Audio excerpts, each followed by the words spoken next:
must walk upright. I must walk in purity before God. And we left them believing that if they or if she could have a righteous relationship with God, if she was now pure, then we too could attain it. We too could reach out to it. And I'm here to proclaim today that these 50 years on, amen, there is liberty. It's our Jubilee. You see, the Jubilee was a year of release. Debts would be forgiven. And the mercies of God would be particularly manifested. That would be your portion. You see, it was 50 days after the Passover, that the day of Pentecost, it was fully come. 7 weeks, 49, but not me another day. It's the time of fullness. And when the day of Pentecost was, then God poured out his spirit. Oh, I tell you, I preach tonight. That is not a Jubilee day. I preach not a Jubilee week. But oh, I preach a Jubilee year. Amen. A year of freedom. A year of liberty. A year of the outpouring of the Holy Spirit. Blessed be the name of the Lord. For on that day of Jubilee, of liberty, it begins with authority and power that we find in the name of Jesus. There is freedom. Freedom in the name of Jesus. Pure gold that is purified and is purged by the fire. It is known that when gold is extracted as a mineral, it's somewhat rough and jagged.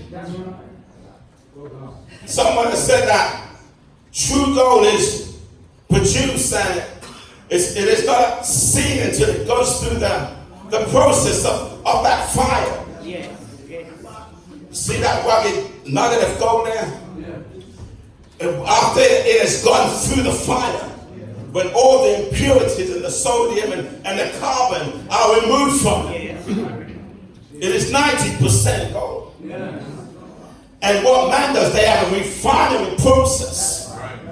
I quote, that brings out 99.9 pure gold. It is never 100%. On earth, gold never reaches 100%.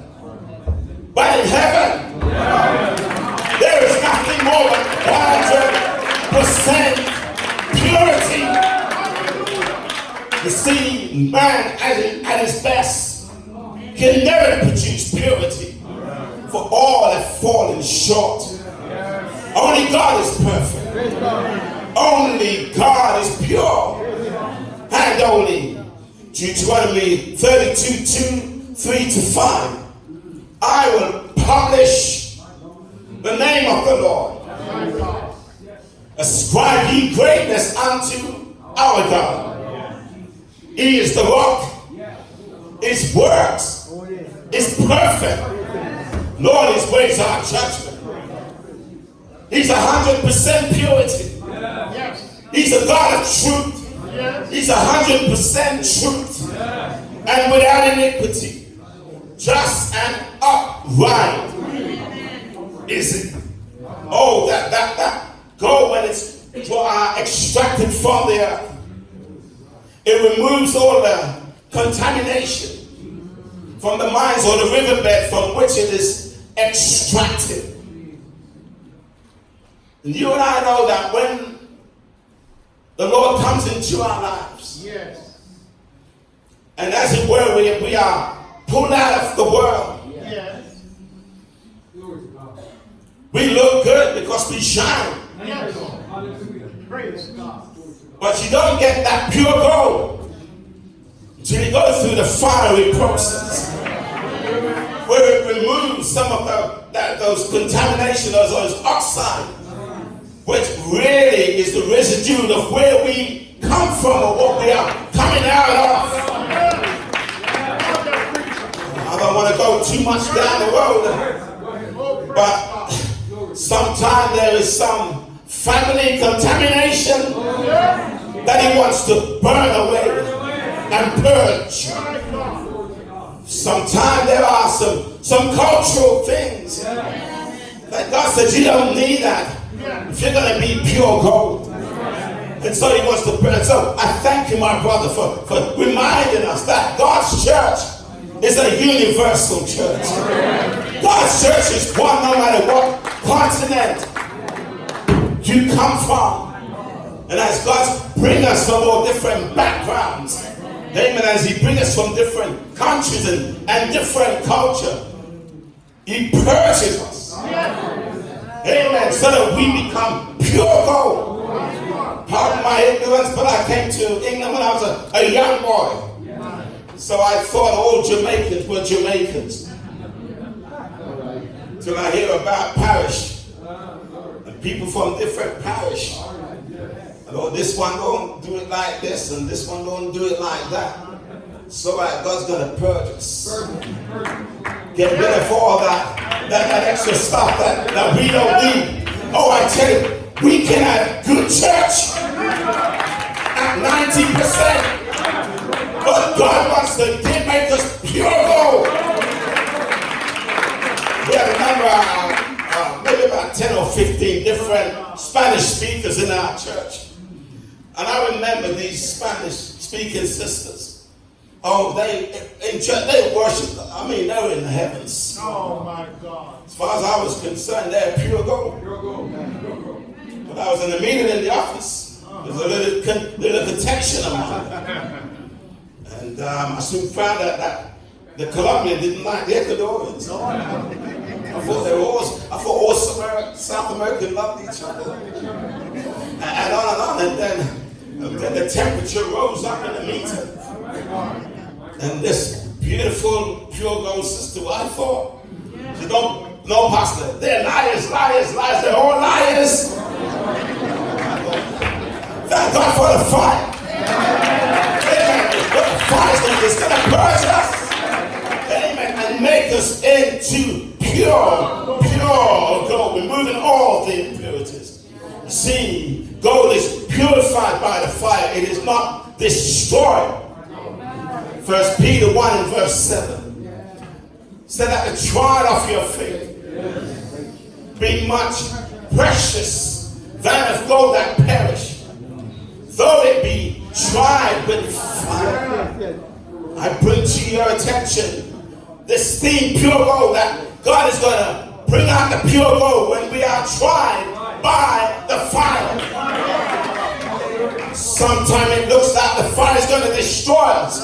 But oh, it's going to purge us. Job was a good man. Job was a godly man. He was upright. He was precious. But he wasn't gold. He was blameless, upright. He was a man that feared God. But he wasn't gold. He honored God. And in his own words, we know that he was a wealthy man. He was a prosperous man. He was a great leader. Amen. Because he was chief. And he led his people well. And so that he became known as the greatest and the wealthiest and the most respected of all men in the eastern, northern Arabia. But he was to go through the fire. And he was soon to lose his wealth, possession. He was soon to lose his dynasty, his family. He was soon to lose his health. His wife said to him, why don't you curse God and die?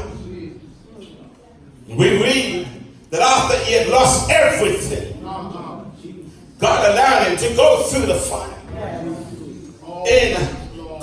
In Job's own word, we read that he shaved his head and went into mourning for his ship, and he fell down to the ground, and the worship God. He said, naked I came out into this world, and naked I will return. The Lord giveth, and the Lord taketh away. Blessed be the name of the Lord. I tell you what, as Job was worshiping, what was going on? This was, I believe, the equivalent that for going from being good to being great. A book written by Jim Collins. And in this book, from good to being great, why some companies move from being a good company to being a great company, and others, why they don't and they fail. It's the equivalent, I believe, praise God, from being a good Christian to becoming a great Christian. It's the equivalent from becoming a good church to becoming a great church. It's the equivalent of being a good husband to becoming a great husband.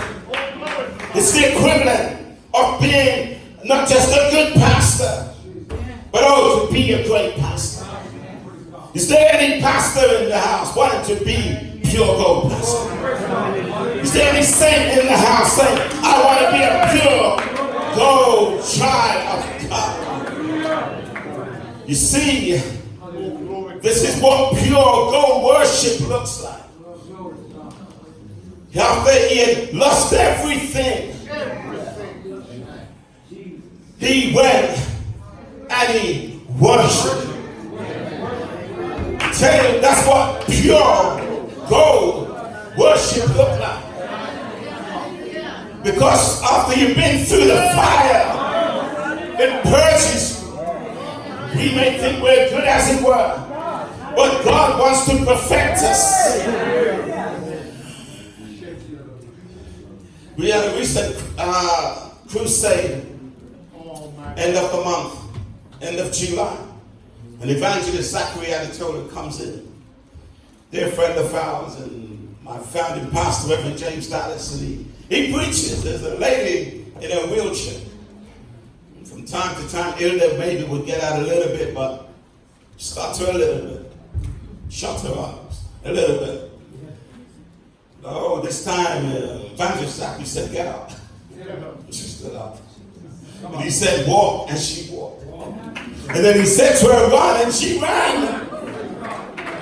And then we're going to sing that. He said, now I'm going to sit in the wheelchair. I want you to push the wheelchair. And so he and she's there in our building, pushing the evangelists all around in the wheelchairs. God performed that wonderful miracle.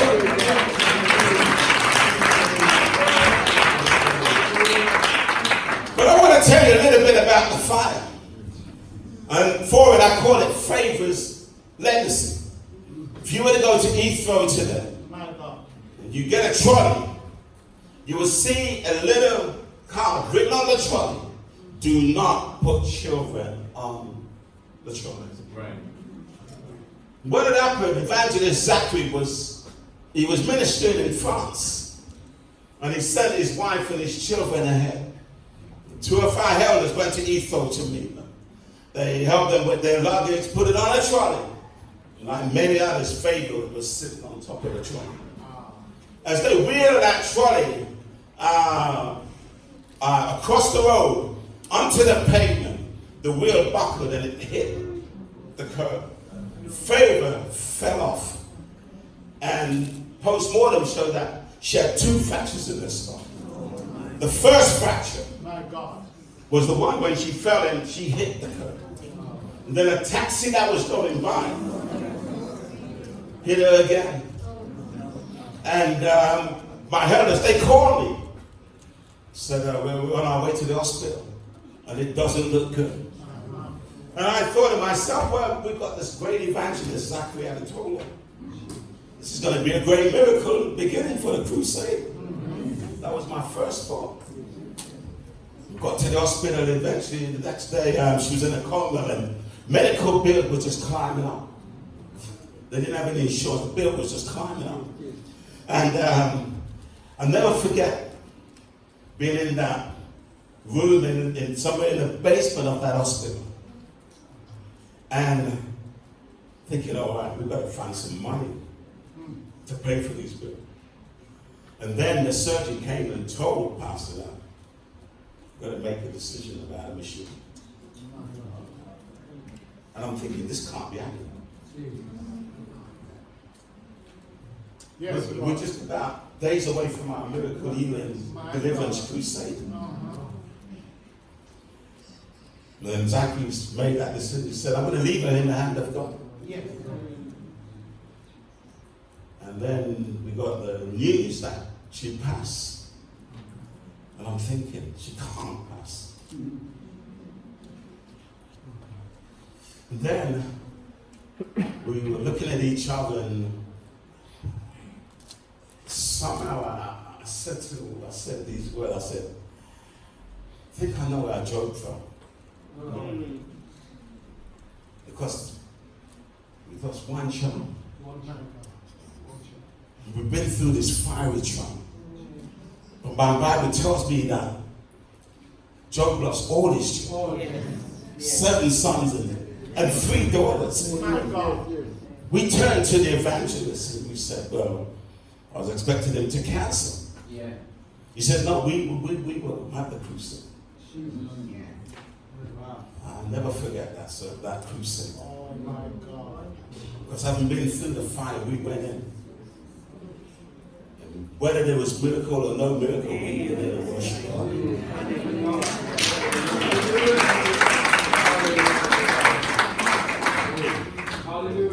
And then after the crusade, we buried her. And around her grave, we rejoiced and we gave thanks to God. After the lady healed in the wheelchair, Zachary went and we shared the crusade that he chose around the Ivory Coast. 60,000 people would gather around. And the hand of God would move and miracles would happen, and many miracles would take place. And the team of us we're invited to go through. I share that with you tonight to remind you that God He allowed Job and He will allow us to go through the fire. Because what that fire does, it is purging. And when I reflect on what Zachary, there's at least another 5 or 6 members in our church that I could count that have been through those fiery, as it were, experiences. You see, Shadrach and Meshach and Abednego, they said, we want you now to bow and worship this idol. And they said, not on your life, we're not going to compromise for nothing. Amen. I believe there's a message here. Pure gold. Pure gold for this generation. Pure gold 50 years on. Pure gold for the future. We will not corrupt this doctrine, not corrupt this message. We will hold true to holiness. We